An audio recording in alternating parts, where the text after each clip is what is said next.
გამარჯობა. აი წარმოგიდგენიათ, რომ იმ თვითმფრინავის კარი 10 კილომეტრის სიმაღლეზე როცა ხართ, ჩაკეტილი საერთოდ არ არის. რეალურად, გასაღებით ან რამე კოდით, ნამდვილად არ იკეტება უმეტესობა. ხო, ანუ თეორიულად აი ნებისმიერ შეეძლო სახელურისთვის ხელი მოეკაჩა. თეორიულად კი. მაშ რატომ არ ხდება ეს? აი ამდენი მილიონი ფრენა სრულდება და კარი არასდროს ვარდება. თითქმის არასდროს. ხო, თითქმის. დღეს ზუსტად აი ამ ფარულ ფიზიკაზე და საინტერესო დეტალებზე ვისაუბროთ, რაც ფრენას ასეთ უსაფრთხოს ხდის. ანუ იმ კითხვებს გავცეთ პასუხი, რაც ბევრს უჩდება. მზად ვარ. დავიწყოთ. მთავარით აი რატომ არის შეუძლებელი კარის გაღება ფრენის დროს? თქვენ თქვით სიმაღლეს უკავშირდებაო. თვითმფრინავები ხომ ძალიან მაღლა დაფრინავენ 10 კილომეტრზე. რატომ მაინც და მაინც ასე მაღლა? ესე იგი, პირველ რიგში ეფექტურობის ამბავია. წარმოიდგინეთ, ხო, ამ სიმაღლეზე ჰაერი არის დაახლოებით 3-ჯერ უფრო თხელი ვიდრე აქ, დედამიწაზე. 3-ჯერ. ანუ ძალიან გაიშვიათებულია. დიახ, და შესაბამისად ნაკლებია ჰაერის წინააღმდეგობა. ეს კი ნიშნავს, რომ თვითმოფრინავი იგივე სიმძლავრით, ხო, ბევრად სწრაფად მიფრინავს. აჰა, ანუ დროცი ზოგება და საწვავიც, ალბათ. ზუსტად, საწვავიც ბევრად ნაკლები იხარჯება. და კიდევ ერთი მომენტია, რეაქტიული ძრავები, ისინი ბევრად ეფექტურად მუშაობენ მაღლა, სადაც ძალიან ცივა, დაახლოებით -40 გრადუსის ცელსიუსზე. -40. გასაგებია ეფექტურობა, კი ბატონო, მაგრამ აი ასეთ სიმაღლეზე ხომ ჰაერი სასუნთქად უვარგისია ფაქტობრივად. წნევა ძალიან დაბალია, ჩვენ როგორ სუნთქავთ შიგნით? ხო, აი მან ერთვება უკვე თვითმფრინავის ეს ჰერმეტიზაციის სისტემა. ანუ სალონი ხელოვნურად არის წნევის ქვეშ. ჰაერი მუდმივად მოეწოდება ძრავებიდან, ოღონდ სპეციალურად დამუშავებული, რა თქმა უნდა. რომ შიგნით შეენარჩუნდეს სუნთქვისთვის საკმარისი წნევა. მაგრამ აი აქ ერთი მნიშვნელოვანი რამეა. რა? სალონში წნევა არ არის ისეთი, როგორიც ზღვის დონეზეა. ანუ ბოლომდე არ ბერავენ. არა. წნევა შენარჩუნებულია დაახლოებით ისეთ დონეზე, როგორიც იქნებოდა, ვთქვათ, 2 ან 2,5 კილომეტრის სიმაღლეზე მთაში. გასაგებია. ეს ერთგვარი კომპრომისია. საკმარისია, რომ კომფორტულად ვისუნთქოთ, მაგრამ ამავე დროს ეს ამცირებს თვითმფრინავის კორპუსზე დატვირთვას. ეს მუდმივი წნევის ცვლილებები ყოველ ფრენაზე, ხო ძალიან ტვირთავს კორპუსს. გახსოვთ ალბათ Aloha Airlines-ის შემთხვევა. კი, გამიგია. ხო და სწორედ აი კორპუსის დაღლილობის და მსგავსი პრობლემების თავიდან ასაცილებლად არის ეს საჭირო. ანუ შიგნით გასცილებით მაღალი წნევა, ვიდრე გარეთ. და სწორედ ეს წნევათა სხვაობა, ის უხილავი საკეტი, ხო, რომელიც კარს არ აღებინებს. ზუსტად.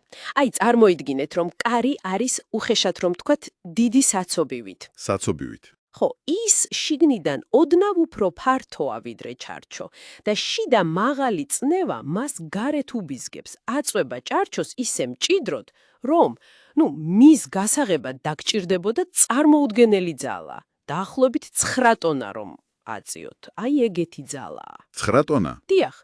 თანამედროვე კარებიც კი აი, რომლებიც გარეთ იღება, ისია გაკეტებული, რომ გაღებამდე ჯერ ოდნავ შიგნით უნდა შეიწიოს. და ამ კოლოსალური წნევის პირობებში ეს ფიზიკურად შეუძლებელია რა სიმაღლეზე. თუმცა იყო ერთი, ძალიან იშვიათი შემთხვევა, როცა კარი გაიღო. მართლა. კი. მაგრამ ეს მოხდა თითქმის მიწაზე დაფრენისას, როცა წნევათა სხვაობა უკვე მინიმალური იყო. გასაოცარია, ფიზიკა გვიცავს პირდაპირ. კარგი, ეს გასაგებია. ეხლა მეორე გავრცელებული თემა, რომელიც ბევრს აინტერესებს, თვითმფრინავის რეჟიმი. აი, მართლა ასეთი საშიშია ეს მობილური ტელეფონი ფრენესას? ისტორიულად შეშფოთება ნამდვილად იყო.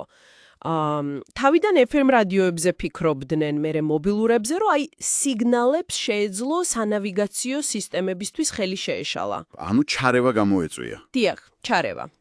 და კიდევ იყო თეორია, რომ ჰაერში ტელეფონი ერთდროულად ბევრ ანძას დაუკავშირდებოდა და ქსელს გადატვირთავდა. ლოგიკურად ჟღერს თითქოს.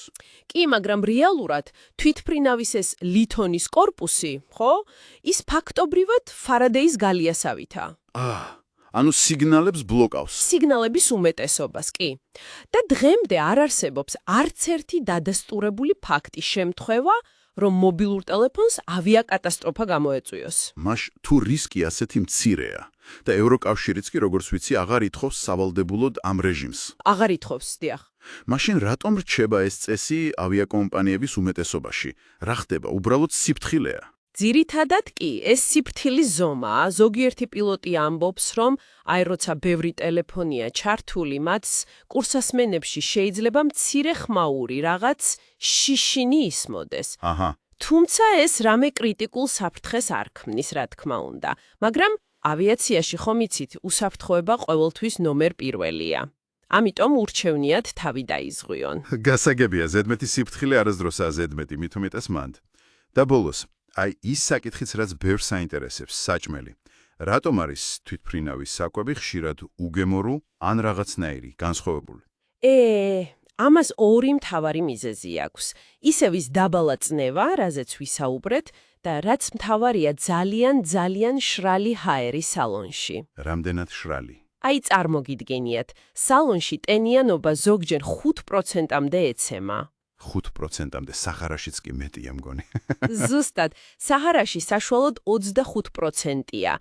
ეს უკიდურესი სიმშრალე და დაბალა წნევა ერთად აქვეითებს ჩვენი გემოს და ყნოსვის რეცეპტორების მგრძნობელობას. მაგითო. დიახ, განსაკუთრებით მარილს და შაქარს ვეღარ აღვიქვამთ ისე კარგად, ამიტომ გვეჩვენება საჭმელი ხშირად უმარილო, უშაქრო რაღაცნაირი. 5% ტენიანობა. გასაკვირია, რომ ყელიც გვიშრება და საჭმელსაც გემო ეკარგება. ნამდვილად. მაგრამ აქვე ერთი ძალიან საინტერესო დეტალია კიდევ. გესმენთ. არის კვლევები, რომლებიც ამბობენ, რომ სალონის მუდმივამ ხმაურმა, აი გუგუნმა, პირიქით შეიძლება გააძლიეროს უმამის შეგრძნება. უმამის. ანუ იმ მეხუთე გემოსი. დიახ, იმ მძიდარი ხორცისებრი გემოსი. და შესაძლოა სწორედ ეს ხსნის იმას, თუ რატომ უკვეთავს ამდენი ადამიანი თვითმფრინავში ტომატის წვენს. მეც მიკვირდა ყოველთვის. ხო, მაშინ როცა მიწაზე შეიძლება არასდროს სვამდნენ. ტომატის წვენი ხომ მდიდარია სწორედ უმამის გემოთი. ძალიან საინტერესოა. ანუ ამდენი ნიუანსია.